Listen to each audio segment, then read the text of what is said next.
I would invest in making sure you find someone that is really qualified to do a home inspection. You could be buying a beautiful home that performs really poorly. I ultimately believe that a lot of people sell their home because they're uncomfortable with it. What's up, guys? It is coffee break number 13. Appreciate you guys sticking around. We got a couple questions this week. I'm gonna try to answer all 4 of them. What advice would you give someone who's looking to buy their first home besides getting an inspection and the normal stuff? There's a lot of pieces of advice I'm gonna add to this. But recently, and you guys always ask where you can find the podcast. If you guys are listening to this on the podcast, obviously you know where to find this one, but also the Modern Craftsman podcast, you can find on all your podcast apps. But we recently talked about this on a Modern Craftsman episode about the performance of a home. And what's really interesting about this is the fact that you buy a car and you get all the performance data. And let's forget like speed and all of that, which, you know, I'm of that side of it. But let's talk about what most of the population is paying attention to is miles per gallon and how that can relate to a home, you know, and how a home performs. And why this is so important is because this is going to be really indicative of how comfortable you are in the home. And really, I'm going to kind of go in a different direction here for a second, but I ultimately believe that a lot of people sell their home because they're uncomfortable with it. And that might be uncomfortable, meaning like every time you watch TV, there's a draft coming through the window, or maybe that you just always constantly feel sick and the air feels stale in the home. And it might not be something that you ever realize and say, you know what, I'm so uncomfortable in this home, let's sell it. But you inevitably do because there's just this level of discomfort to the home. Maybe it's because the light doesn't come in the house the right way. All of these things, but let's talk about the performance. And the performance of the home is really important, and there's this thing called the HERS rating that most new homes are getting tested for, and that you get this score sheet. But what's interesting is that, you know, it's used for getting past an inspection or getting your certificate of occupancy, but when you buy a home or you maybe buy a used home, you're not necessarily getting that data, or it's not being advertised with that data. So you could be buying a beautiful home that performs really poorly. In code, you know, well, it must have been built to code. You know, the code, we often joke, is kind of like it's just passing. It's getting like a D in school. You know, it's basically setting like, hey, this is the lowest you can do to pass and build a decent home.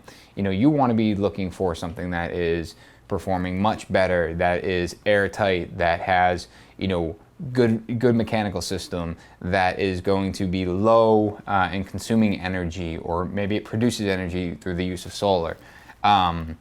So to go back to the question, what advice would I give someone who's looking to buy their first home? Really invest a little bit of time to understand, you know, the important features of the home. You know, maybe ask the builder if it's a new home. You know, hey, what are the mechanicals, or you know, what could I project my energy consumption to be? Really understanding that side of it, even just from a high level standpoint, I think is really important.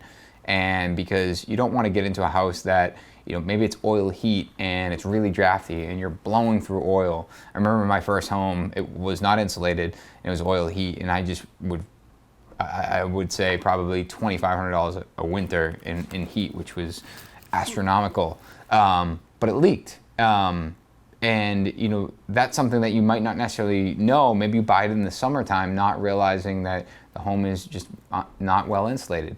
So, you know, I think depending on the home inspector that you get, if you're not comfortable with investigating these things, I think the home inspector can help with that, and they're going to shed light on some of the really important things. And you know, from that side of it, you know, I would invest in making sure you find someone that is really qualified to do a home inspection, that can, you know, really dig into the weeds and make sure you're coming to the table and asking the right questions, like, hey, I really want to buy a home that's comfortable, or that's energy efficient, or hey, what should I look out for? Beyond that, if you have a friend that's a contractor or a builder, or someone that you know that might, you know, build high quality homes, reach out. You know, I do the same thing. You know, I oftentimes have friends that will reach out and say, hey, you know, I'm looking to build this house. Would you be interested in building it? Or hey, I'm thinking about buying a house and, maybe, you're out of our price point, but I'd love your advice. I'm always happy to jump on the phone and kind of comb through, or, I always ask them to send the listing to me. And I look at it and then I get on the phone and I'm like, hey, what's your goal? Like, is this what you're looking for? Or like, hey, keep an eye out for, check out the foundation. It looks like an old fieldstone foundation. See if there's moisture down there. Just being, really working with someone that does this every day, whether it's a home inspector or another builder or a contractor. I think having a relationship or even developing a relationship would be really instrumental in that purchasing timeline, because they can bring some information that you might overlook. So that would be my advice for someone who's looking to buy their first home, which is really getting an inspection and the normal stuff. Outside that, I mean, there's a ton of fun in home ownership. I always think that there's a huge stress point, and I'm kind of going off on a tangent here, but the time when they accept your offer until you actually get the home, it's like this long, 30 days, 45 days, 60 days, whatever it is, but this long process of like, do you have all your stuff together? And, the money's sitting in your account and you're ready to put that down payment on, and you get that down payment, and then it's like, you kind of can take a breath. So when that happens and you're able to take a breath, enjoy it, because you did it, you got your home, and you're probably going to start working on projects pretty much immediately. At least that's how it was in my house. Second question: how are you choosing the balance of doing the newer social media aspect of your job and your actual job? Doug, I assume they're talking about coffee break? Yes. That's easy. Doug reminds me. He sets the camera up when I'm in my Monday afternoon meeting, and we film this live. Not live. We film this and it goes right to the computer to be edited. This is basically a raw cut. I don't think anything gets cut out. And I get right to it. And it's fun because we spend probably a half hour or so answering a couple questions. It's fun for me because I get to communicate with you guys.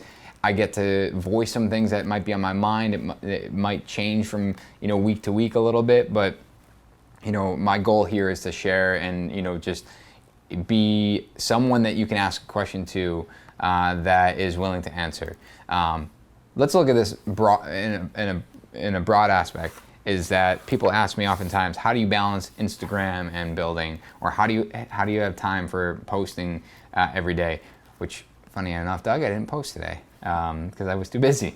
But it's kind of just habit. You create a habit. You wake up, I eat my breakfast, I queue up a post, I drink my coffee, I post, I get on the road, I head to work. Or I'll queue it up for maybe later in the morning and I'll post it when it's a little later, just because in my mind it makes more sense. It just becomes routine. Anything you set a routine, I think, is it Jocko that said it, creating routine or creating a habit creates freedom. I'm totally botching this. Hold on, I'm gonna look it up. Discipline equals freedom. So creating discipline, yeah, that's what I was getting at. What business structure would you recommend for now and future success? One of the most difficult things to understand is that if you, when I say it out loud, it's not going to seem like it's difficult to understand, and it doesn't seem like this like secret to success. But I truly believe the reason that we are who we are, we have had the success that we've had plenty of failure, don't get me wrong, like there's been plenty of times that we've lost, but the reason that we're in the position is that we have this aggressive focus on doing our best work. And I'm careful not to say perfect, because none of us are perfect. Nothing we do is perfect, but I always want to challenge everyone, myself, my team, the people that are, our subcontractors, our vendors, always to stand back and say, is this the best I could do? Was this the best approach? Could I have improved that? And if there's ever an opportunity where, yeah, I could have done that better, or you know what, that wasn't the best job, I challenge and say, let's rip it out and do it again. Because most of the time, people are gonna make a mistake, and they're going to try to fix it, and they're going to get so far down the path that it would have taken a lot less time to just stop, rip it out, and redo it, despite maybe damaging an expensive piece of stone, or a custom milled cabinet, or any of that.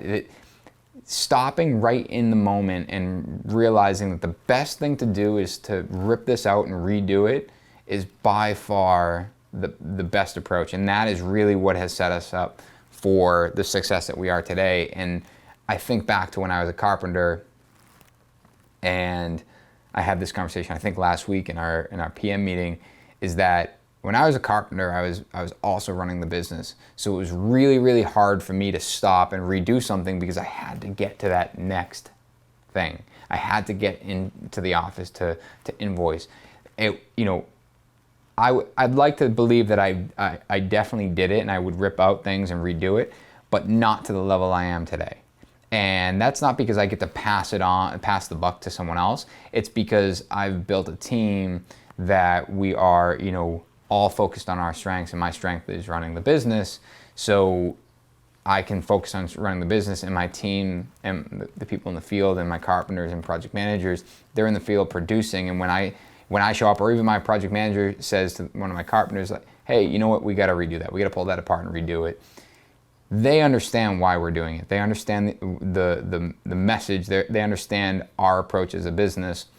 So they're willing to do that. But it's not, it doesn't come easily, because everyone always wants to fix it right in the moment, or try to make it better. And like I said, it just compounds into this much bigger, not disaster, but much bigger problem to undo it later.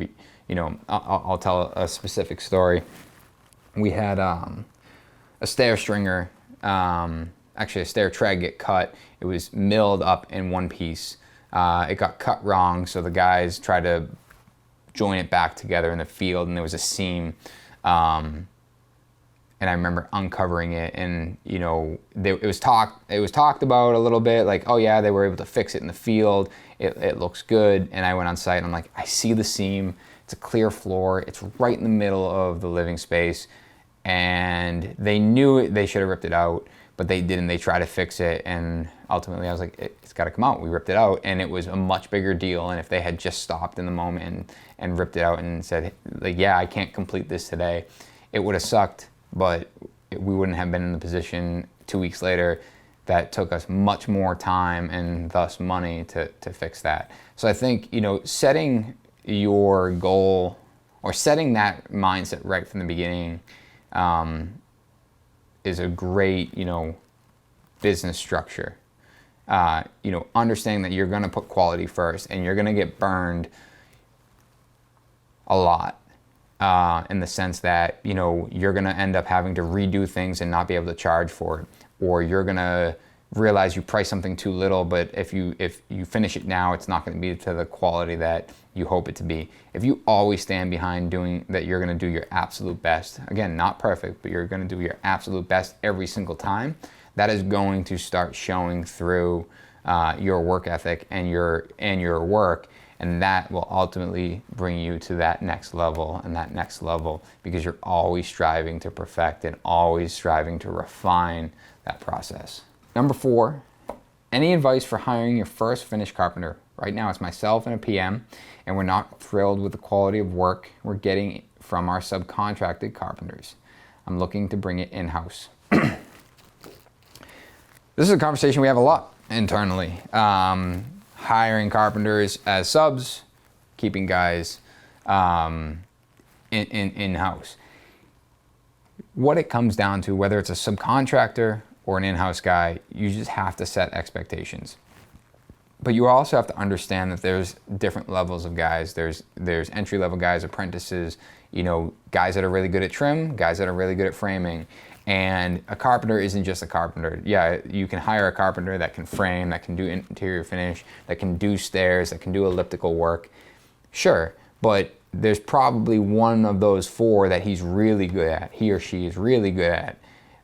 Find that and let them focus on that. And I'm saying that knowing that even internally I struggle with that.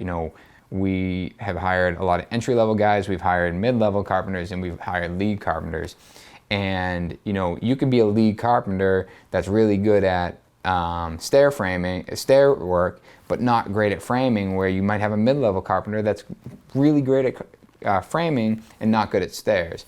So it's really honing on what they're good at. And again, going back to subs, it's the same thing. You got to hire what they're good at and set those expectations.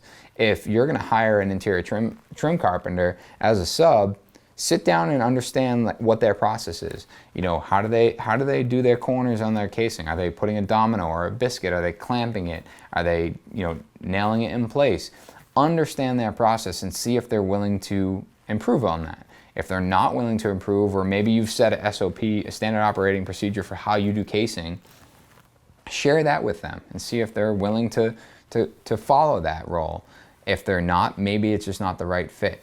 And I think having that conversation, and John from the Modern Craftsman podcast, he'll talk about this all the time, is that early on in my career, there was times where I would hire guys, inside and subs, and they were, say a finished carpenter, and I would set them up with a task and not outline the expectation. Hey, this is how long I'm hoping this takes, and this is how I was going to approach it. I kind of just let them go with it. Like, hey, this is your project now, take care of it. And only to realize that, of course it didn't come out the way I had hoped it would, because I didn't explain how I thought it would or how I hoped it would. So why would they just expect it to, why would they expect anything different because I didn't outline that in the beginning? So sub or in-house, set the expectations. Clearly communicate that from the beginning, and then work to refine that. And if they're willing to refine that, they're probably a great keep. Again, in-house or subcontractor. All right, I appreciate you guys listening this week. Like I said, we do this every Monday. If you have any questions that you'd like to ask, make sure you drop them in the comments below, or if you're listening on the podcast, make sure you leave us a review. We fully appreciate it, and we will see you next week.